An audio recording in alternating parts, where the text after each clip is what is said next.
Julia Grant, A Tapestry of Triumphs and Challenges in America's Gilded Age.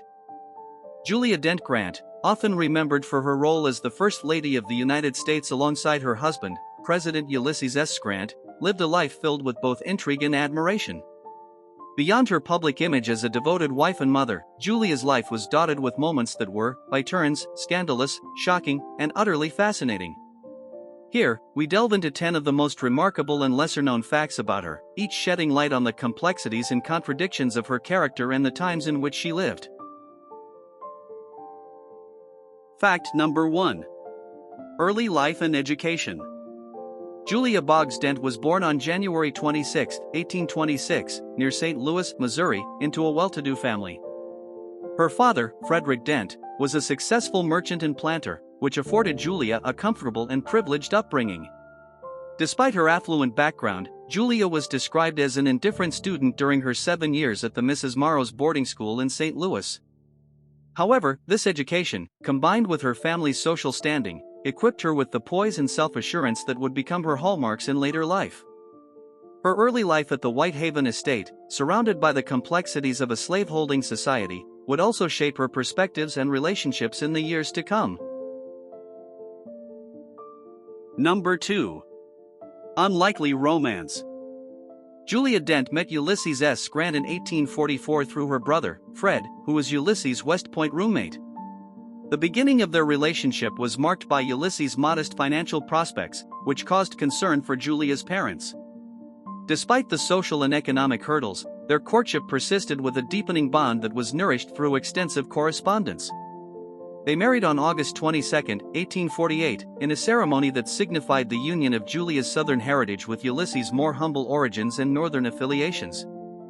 This marriage set the stage for a partnership that would navigate the tumultuous periods of the American Civil War and Ulysses' presidency, underscored by a foundation of mutual respect and unwavering support. Number 3. Marriage challenges.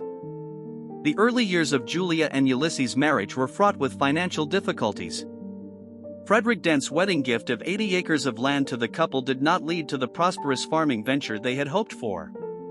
The Panic of 1857 further exacerbated their financial instability, compelling Ulysses to work in his father's leather goods store in Galena, Illinois, by 1860. These challenges underscored the stark contrast between Julia's affluent upbringing and the realities of their life together, testing their resilience and adaptability as a couple. Number 4. A slaveholding First Lady. Julia Grant's background as part of a slaveholding family in Missouri introduced a complex dynamic into her role as First Lady during a period of national turmoil over slavery. Her father owned slaves and managed a plantation, a fact that Julia did not denounce and that placed her in a peculiar position during Ulysses S. Grant's presidency. Despite her personal connections to a slaveholding past, Julia supported her husband's efforts as a Union general committed to the Union's preservation and the abolition of slavery. This dichotomy between her personal history and her public support for Ulysses' policies reflects the nuanced and often contradictory attitudes towards slavery among the American elite of the time. Number 5. A Spy in the House. During the tumultuous years of the Civil War, Julia Grant assumed a role that went far beyond the traditional duties of a general's wife. Residing at times in Washington, D.C., amidst the throes of national conflict, Julia leveraged her social engagements as opportunities for gathering intelligence. Her involvement in the capital's elite social circles, often seen as merely socialite gatherings, served as a cover for her more clandestine activities. Julia's unique position allowed her to overhear critical information which she would discreetly relay to her husband, Ulysses S. Grant. This activity was particularly significant during a time when women were not expected to engage in political or military strategizing, showcasing Julia's unwavering support for the Union cause and her innovative approach to aiding her husband's efforts. Number 6. Facing financial ruin.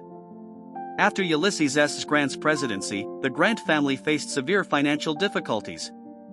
The pivotal moment came in 1884 when they were deceived by a Ponzi scheme orchestrated by Ferdinand Ward, leading to near-total financial ruin. This crisis underscored the precarious financial security that former presidents and their families faced during this era.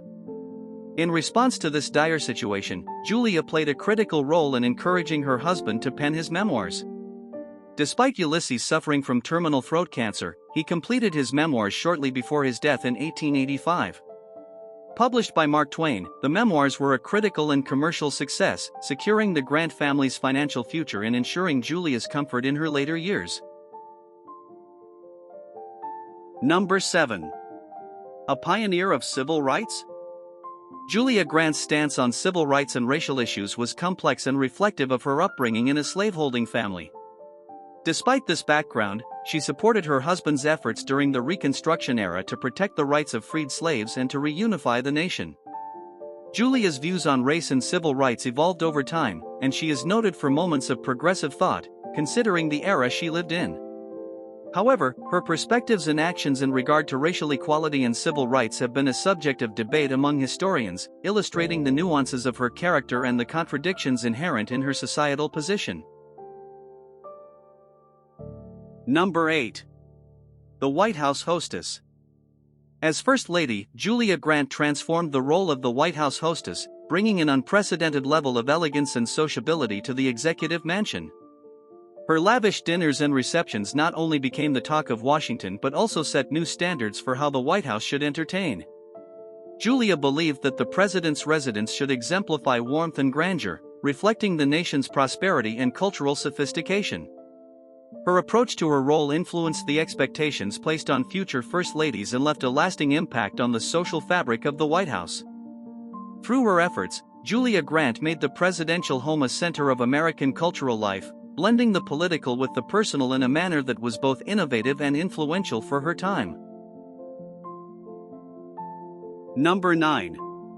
A Traveler and Diplomat. In May 1877, following Ulysses S. Grant's presidency, he and Julia embarked on a 2-year world tour that broke new ground for a former American president and his spouse. Their journey took them to Europe, the Middle East, and Asia, where they were received by dignitaries and royalty, including Queen Victoria of the United Kingdom, Emperor Meiji of Japan, and Chancellor Otto von Bismarck of Germany, among others. Julia played an instrumental role during these visits, showcasing her diplomatic finesse and charm.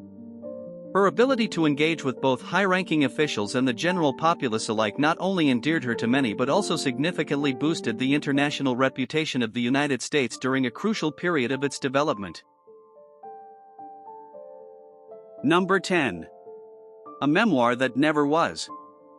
Julia Grant completed her memoir, The Personal Memoirs of Julia Dent Grant, Mrs. Ulysses S. Grant, intending to offer an intimate look into her life, particularly her years in the White House and her observations of one of the most tumultuous periods in American history. Despite her efforts, her manuscript was not published during her lifetime, largely due to the prevailing societal norms and expectations about the role and visibility of women, especially those in her position. It wasn't until 1975, nearly 75 years after her death in 1902, that her memoirs were finally published, offering historians and the public alike a unique perspective on the Civil War, the Grant presidency, and the broader societal changes of the era. Julia's memoirs provide invaluable insights into the personal and political dynamics that shaped not only her life and her husband's legacy but also the nation they served.